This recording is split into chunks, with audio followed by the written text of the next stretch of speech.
오늘 봉독한 말씀을 가지고 성도의 인생 역전이라는 제목으로 함께 은혜 나누길 원합니다. 우리가 함께 읽은 본문 이 베드로 전후서는 베드로 사도가 당시 로마 황제 네로의 박해를 피해서 고향과 또한 삶의 터전을 떠난 나그네가 된 성도들, 우리는 그들을 디아스포라 교인이라고 하죠. 그렇게 고향과 삶의 터전을 떠난 그 나그네 된 성도들에게 권면의 말씀을 전한 것입니다. 그래서 베드로전서 1장이 그렇게 신앙을 쫓아 그 박해를 피해서 고향과 또한 삶의 터전을 떠난 그들을 향해서 본질을 알아야 된다라고 말씀합니다. 즉 그들의 정체성, 하늘나라 가는 나그네다라는 그 정체성을 알아야 함을 베드로전서 1장에서 이야기하면서 그렇게 하늘나라 가는 나그네로서 어떠한 마음을 가지고 살아가야 하는지에 대해서 기록한 말씀이 바로 베드로전서 1장의 말씀입니다.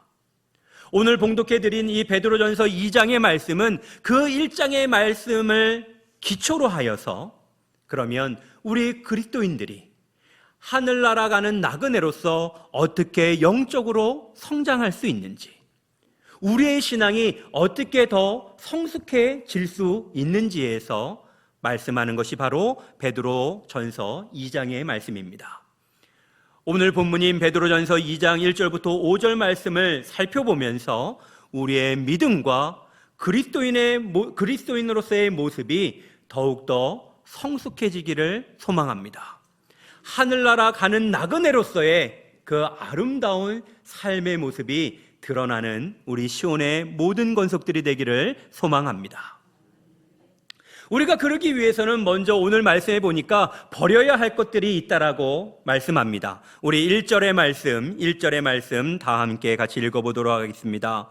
그러므로 모든 악독과 모든 기만과 외식과 시기와 모든 비방하는 말을 버리고, 오늘 말씀은 그리스도인이 하늘 가는 나그네로서 살기 위해서 먼저 해야 될 것은 버리라는 겁니다. 무엇을 버리라고 말씀하고 있습니까? 악독과 기만과 외식과 시기와 비방하는 말을 버리라라고 이야기합니다. 사랑하는 성도 여러분, 혹시 이것들 중에 내가 가지고 있는 게 있다, 한번 솔직히 손들어 보세요. 아이고, 감사합니다. 그래도 저 혼자 들 줄 알았는데 몇 분이 들어주셔서 감사합니다. 지금 여기에 기록되어져 있는 것들은요, 우리가 세상에서 살아갈 때 어느 정도 허용되어지고 있는 것들이에요.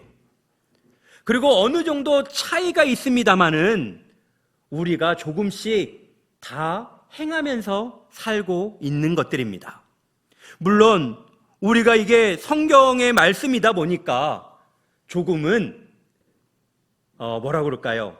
신앙적으로 번역을 해놔서 악독 그러면 뭔가 큰 죄를 짓는 것 같아요.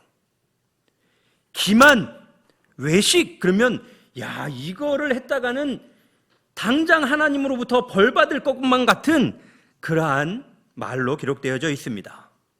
그런데 제가 본디 이 말이 무슨 말인지 좀 풀어드리겠습니다. 여기서 악독이라는 말은요, 영어 성경에서는 대부분 트러블로 번역을 해놓고 있습니다. 가정에서 트러블 없는 가정 손들어 보세요. 트러블이 아무도 없군요. 우리 가정만 있네. 야, 복되신 가정들입니다. 그 잘 지켜나가시기 바랍니다. 이 악독이라는 말은 트러블을 이야기해요. 트러블. 제가 뭐라고 그랬어요? 없는 가정 손들라고 그랬습니까? 저희 가정만 손들었군요. 죄송합니다. 네. 자, 어쨌든 여기서 악독이라는 말은 트러블이에요. 트러블. 그래서 남을 곤란하게 만드는 것, 이것이 바로 악독입니다. 그리고 여기에서 기록되어져 있는 이 기만이라는 말은 남을 속이는 것을 이야기합니다. 거짓말하는 것을 이야기하는 것이죠. 조금 더 신앙적으로 번역을 해본다면 남을 배반하는 겁니다. 또한 여기서 기록되어져 있는 이 외식이라는 말은 그럴듯하게 보이려는 것입니다. 즉 위선을 이야기하는 겁니다. 겉과 속이 다른 모습, 그것이 여기서 이야기하는 외식이라는 말입니다. 또한 식이라는 말은 뭘까요? 질투. 야, 땡. 여기서 식이라는 말은 부러워하는 마음을 이야기합니다. 아니, 사돈이 땅을 사면 뭐가 아파요? 배가 아프잖아요. 저도 배 아프거든요. 그런데 그 부러워하는 그 마음을 이야기하는 거예요. 그리고 또한 여기서 비방이라고 하는 말은 우리가 많이 하는 겁니다. 저도 부끄럽지만 간혹 합니다. 뒷담화 이야기하는 겁니다. 제가 여러분들 알아듣기 쉽게 그렇게 해석한 것이 아니고요. 원래 성경에 그런 뜻으로 기록되어져 있는 겁니다. 자, 남을 곤란하게 하고 남을 속이고 위선적인 행위를 하고 부러워하는 마음을 갖고 그리고 뒷담화를 버리라고 합니다. 자, 그런데 오늘 말씀을 가만히 보십시오. 이것들을 버리는데 어떻게 버리라고 합니까? 이러한 모든 것을 버리라고 그렇게 말씀합니다. 티끌도 남김없이 버리라고 이야기하는 것이죠. 아주 깨끗하게 청소해 내라는 것입니다. 저도 목사지만 참 부끄럽게 이 중에 버리지 못하고 사는 것이 있습니다. 아니, 인생을 살면 살수록 점점 더 커지는 것이 있습니다. 제 부끄러운 고백이니까 듣고 잊어버리시기 바랍니다. 근데 꼭 이러면 요것만 기억해. 잊어버리시기 바랍니다. 제가 신학교를 다니고 전도사 생활을 할 때만 해도 친구들이나 이 동기 전도사님들이 저에게 늘 하던 말이 있어요. 뭐냐면, 야, 너 전도사가 우리 중에 가장 먼저 담임 목회를 할 것 같다. 그 이야기를 들을 때는요, 제가 속으로 어떻게 생각할게요? 당연하지.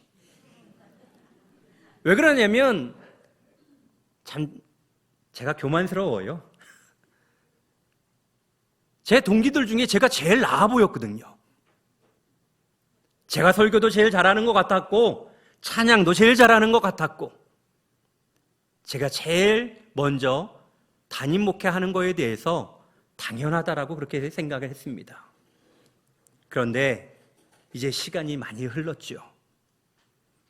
다른 친구들이나 동기 중에 담임 목회를 하는 그러한 목사들이 꽤 많이 있습니다. 제가 가장 먼저 할 줄 알았는데, 그리고 다들 그렇게 이야기했는데 완전히 역전돼 버렸습니다. 그래서 요즘 이 담임 목회하는 그러한 목사들을 만나면 그 목사들이 너무 부럽습니다. 사돈이 땅을 사면 뭐가 아파요? 네, 배가 아프지는 않습니다마는 그 부러운 마음을 지울 수는 없습니다.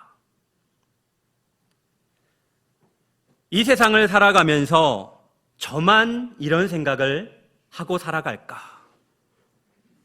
그것은 아닐 겁니다.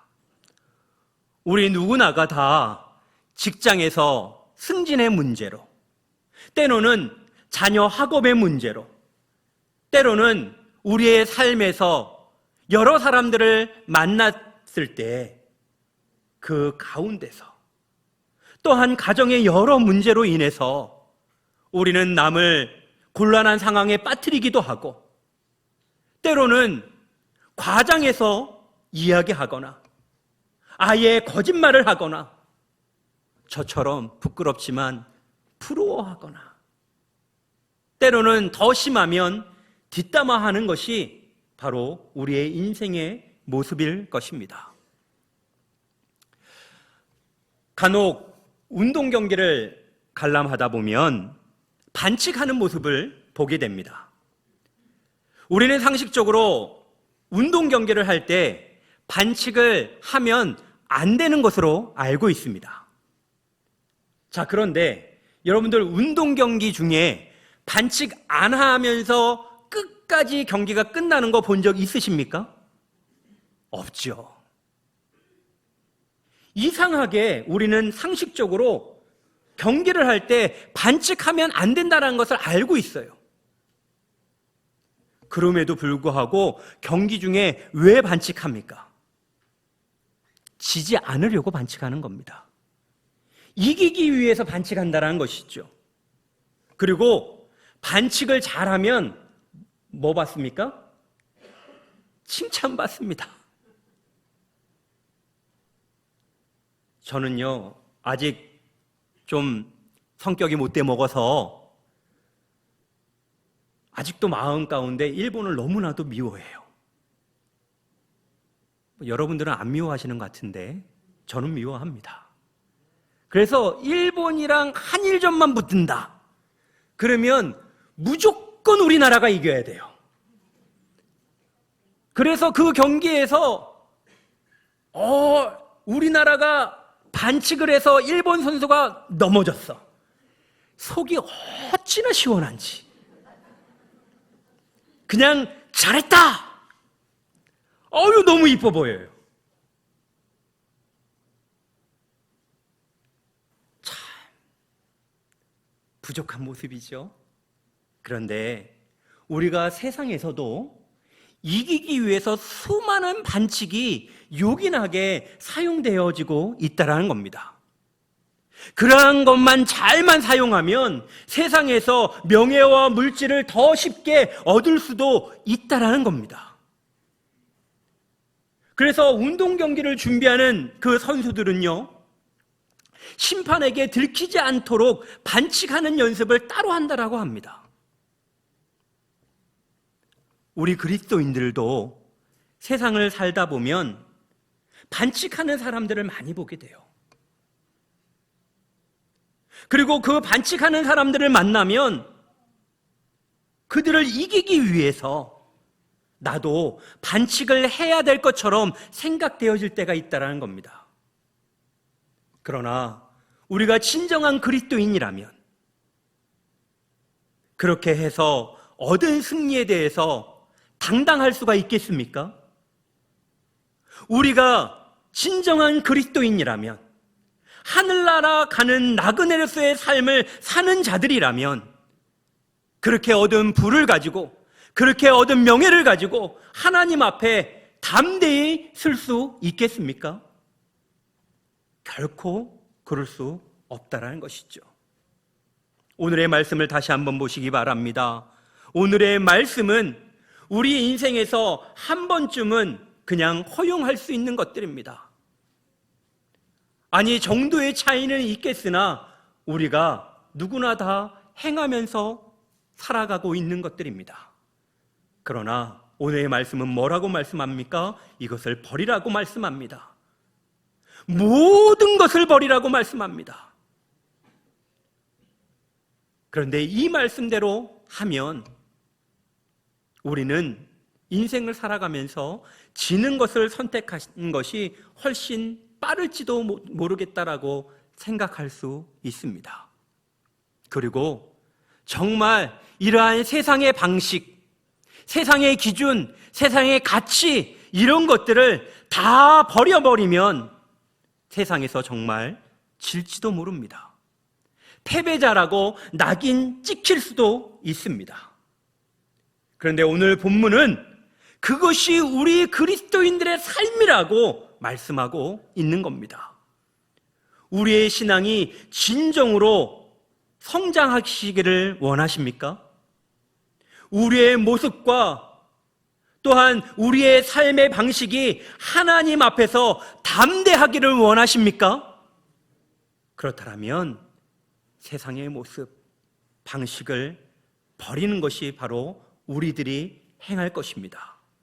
하늘나라 가는 나그네로서 온전히 살아가시기를 원하신다라면 사랑하는 성도 여러분, 세상의 방식을 내려놓으시기 바랍니다. 이것을 내려놓을 때 두 번째 우리에게 말씀하는 것이 무엇인가? 이것을 내려놓고 사모해야 하는 것이 있다라고 말씀하고 있습니다. 우리 2절의 말씀 같이 읽도록 하겠습니다. 갓난 아기들 같이 순전하고 신령한 젖을 사모하라. 이는 그로 말미암아 너희로 구원에 이르도록 자라게 하려 함이라. 아멘.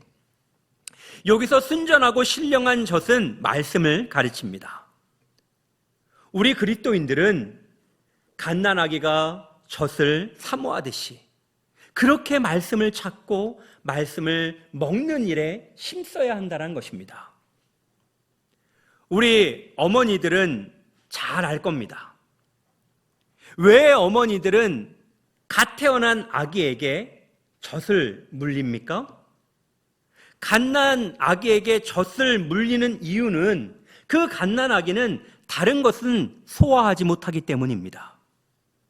그리고 아기는 어머니의 젖을 통해서 필요한 영양분뿐만 아니라 이 세상을 이겨나갈 수 있는 면역력도 얻게 됩니다.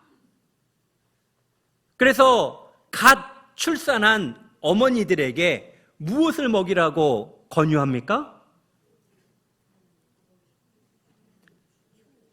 그렇죠. 초유를 먹이라고 이야기합니다. 그 갓 아기가 태어났을 때 엄마의 젖에는 이 세상을 이겨나갈, 그 아기가 이겨나갈 그 영양분과 면역력이 들어가 있다는 거죠. 근데 참 신기한 것은 어느 정도 시기가 지나면 아무리 어머니가 젖을 먹여도 그 면역력이 생기지 않는다는 겁니다. 사랑하는 성도 여러분, 우리의 신앙인도 마찬가지입니다. 그리스도인이 하나님의 말씀을 가지고 살아야 이 세상을 이길 힘을 얻게 된다는 것입니다. 세상은 험난합니다. 갓 태어난 아기에게 있어서 이 세상은 이겨나가지 못할 것들이 너무나도 많은 세상입니다. 우리 그리스도인들도 마찬가지라는 것이죠. 이 당시에 그리스도인들은 로마 황제의 핍박에 못 이겨 자신들의 고향과 또한 삶의 터전을 버리고 떠날 수밖에 없었습니다. 오늘날을 살아가는 우리 그리스도인들도 마찬가지입니다. 옛날처럼 눈에 보이는 핍박은 없을 수 있습니다마는 알게 모르게 각자의 삶의 자리에서 내가 진정으로 그리스도인다운 모습을 보이려고 하면 각양의 모습으로 우리를 배척하고 때로는 핀잔을 주고 때로는 부끄러운 모습 가운데 빠지게 하는 것이 이 세상입니다. 그러한 이 세상을 이겨나가기 위해 우리가 사모해야 하는 것은 바로 순전하고 신령한 말씀입니다. 그 말씀을 먹어야 이 험난한 파도가 몰아치는 세상에서 이길 수 있다는 것입니다. 그 말씀을 먹어야 우리의 신앙이 자라게 된다는 것입니다. 세상을 살아가는 데 지혜를 얻게 되며 세상 가운데 하나님의 뜻을 발견하게 되는 것입니다. 구원을 발견하게 되고 구원에 이르도록 우리를 자라나게 하는 것이 바로 말씀임을 오늘 베드로전서 2장 2절에서 이야기하고 있습니다. 사랑하는 성도 여러분, 오직 말씀으로 사시기를 바랍니다. 그런데 이렇게 말씀을 따라 산다라는 것, 이 삶은 실제적으로 어떤 삶이냐면 오늘 2장 1절에서 이야기하는 것, 세상 사람들은 악독과 위선 등으로 세상을 살아가면서 얻을 것들을 얻고 그것들을 누리면서 살아갈 때 우리는 오히려 그런 것들을 멀리하는 것을 의미합니다. 우리의 그런 모습을 보면서 세상의 사람들은 우리에게 삶의 방식이 유연하지 못하다라고 말할 수가 있습니다. 조금 전 이야기했던 것처럼 운동 경기를 하는데 상대방은 어떻게 하든지 반칙까지 써가면서 그 경기를 이기려고 할 때 말씀을 먹는 자들의 모습은 어떤 모습입니까? 더욱더 어떻게 해서든지 그 경기의 규정을 지키면서 경기를 하려는 모습과도 같은 겁니다. 우리는 열심히 그 경기의 규정대로 경기에 임합니다. 근데 상대방은 어떻게 해서든지 이기려고 반칙이 난무하면서 그 경기를 합니다. 누가 이길 것 같습니까? 우리가 이길 것 같습니까? 세상 사람들이 이길 것 같습니까? 세상 사람들이 이길 것 같죠. 어떤 때는 세상 사람들과 우리가 도대체 게임이 안 될 것처럼 보일 때가 있습니다. 어쩌면 말씀대로 살아가다 보면 취직이 안 될 것 같기도 하고 승진을 못할 것 같기도 하는 그러한 상황들이 늘 우리에게 다가옵니다. 꼭 세상에서 버려진 돌이 될 것 같은 그러한 마음이 들 때가 있다는 것입니다.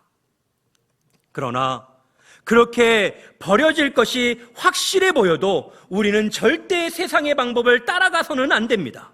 더욱더 오직 말씀을 따라서 살아가야 합니다. 순전하고 신령한 젖, 그 말씀을 먹을 때 하나님께서는 우리에게 이 험난한 세상을 이겨나갈 쉼을 허락해 주시는 줄로 믿습니다. 제가 내비게이터에서 공동체 생활을 한 2년 한 적이 있습니다. 근데 그 공동체 생활을 할 때에는 아침을 먹으려면 뭘 해야 되냐면 성경 구절을 외워야 돼요. 자, 성경 구절을 외우고 아침을 먹었습니다. 자, 몇 시간이 지나서 점심을 먹어야 합니다. 점심 먹기 위해선 또 뭐 해야 할까요? 그렇죠. 성경 구절을 외워야 합니다. 그런데 점심 구절만 외우는 게 아니라 아침 구절도 외우고 점심 구절도 외워야 돼요. 또 몇 시간이 지나서 저녁 먹을 때가 됐습니다. 그러면 저녁 먹기 전에 어떻게 해야 됩니까? 그렇죠. 아침 구절도 외우고 점심 구절도 외우고 저녁 구절도 외워야 합니다. 자, 그렇게 하다가 금요일 저녁이나 토요일 오전이 되어져서 이제 그 공동체 그 모임 가운데서 나와서 집으로 가려고 할 때에는 어떻게 해야 되냐면 월요일 아침, 점심, 저녁, 화요일 아침, 점심, 저녁, 그렇게 쭉 금요일 아침, 점심, 저녁에 말씀을 외워야 자유가 주어집니다. 그 공동체에서 나올 수가 있다는 거예요. 그렇게 2년 동안 생활하면서 제가 얻게 된 것이 있습니다. 무엇이냐면 바로 말씀이 힘이다. 삶을 살아가면서 그때 먹었었던 그 말씀들이요, 어떤 상황에 딱 놓여지면 그 말씀에 기가 막힌 말씀을 하나님께서 떠오르게 해주세요. 그래서 그 때로는 어떤 어려움을 이겨나갈 때도 있고, 때로는 목회 생활을 하면서 상담하러 온 그 성도에게 지혜의 말씀을 또한 전해줄 때도 있고,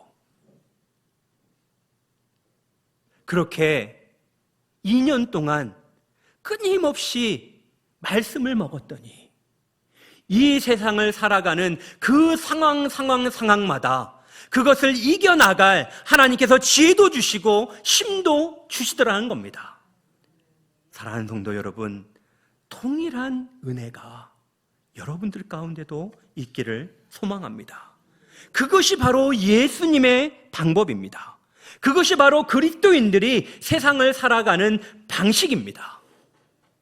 마지막 세 번째로, 우리가 우리의 신앙의 성숙을 위해서 하나님 나라 가는 나그네로서의 삶을 온전히 살아가기 위해서는 바로 예수 따라 살아가야 합니다.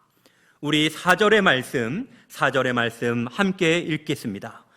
사람에게는 버림바가 되었으나 하나님께는 택하심을 입은 보배로운 산돌이 되신 예수께 나아가.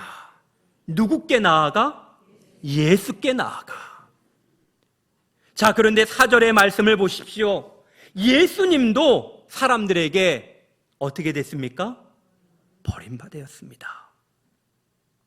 예수님은 분명히 만왕의 왕으로 이 땅에 오셨는데, 우리를 구원하시는 메시아로 오셨는데, 그리고 당시의 이스라엘 백성들은 자신들을 구원할 그 메시아를 간절히 원하고 기다렸는데, 진정한 메시아이신 예수님이 오셨음에도 불구하고 메시아 대신 예수 그리스도를 당시의 사람들은 버렸습니다.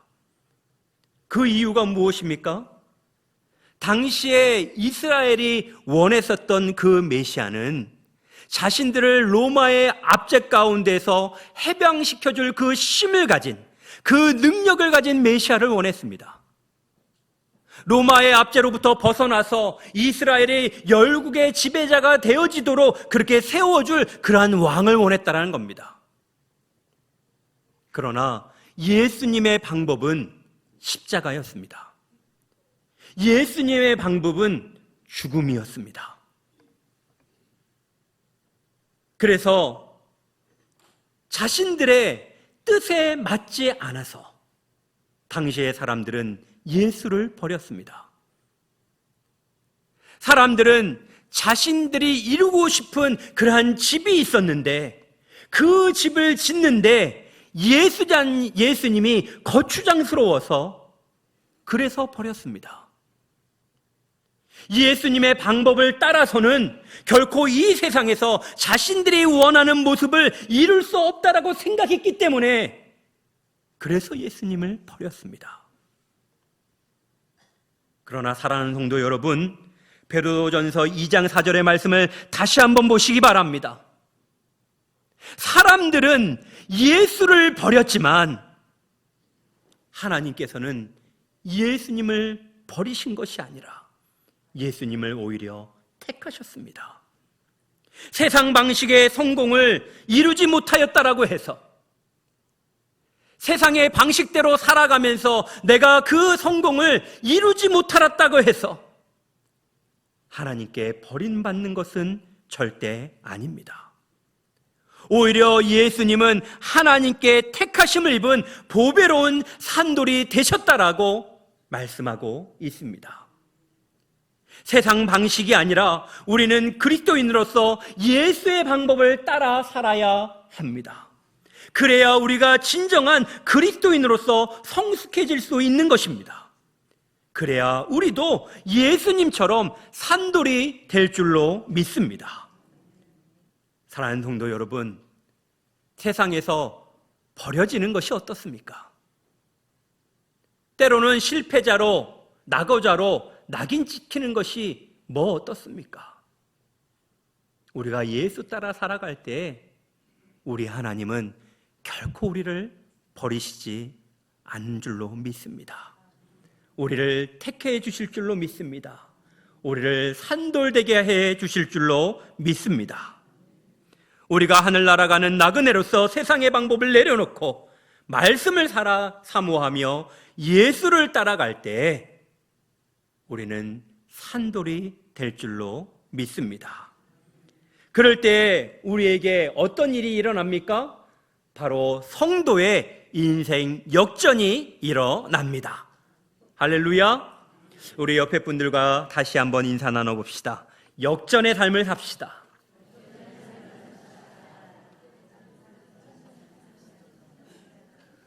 우리 5절의 말씀 다시 한번 같이 읽어보도록 하겠습니다. 너희도 산돌같이 신령한 집으로 세워지고 예수 그리스도로 말미암아 하나님이 기쁘게 받으실 신령한 제사를 드릴 거룩한 제사장이 될지니라. 이 세상의 부당한 방법이 아니라 우리가 예수를 따라 살아갈 때 우리는 어쩌면 계속해서 말씀드린 것처럼 세상에서 버려질 수도 있고 세상에서 낙오자로 낙인 찍힐지도 모릅니다. 그러나 오늘 말씀은 분명히 우리에게 말씀하고 있습니다. 너희도 무엇이 된다? 산돌이 된다. 앞에서 4절에서의 산돌은 예수님을 지칭하는 것입니다. 그런데 5절에서 이야기하고 있는 산돌은 예수님을 말하는 것이 아니라 우리를 지금 가르치고 있는 것입니다. 우리가 산돌이 된다는 것이죠. 생명 있는 돌이 된다는 것입니다.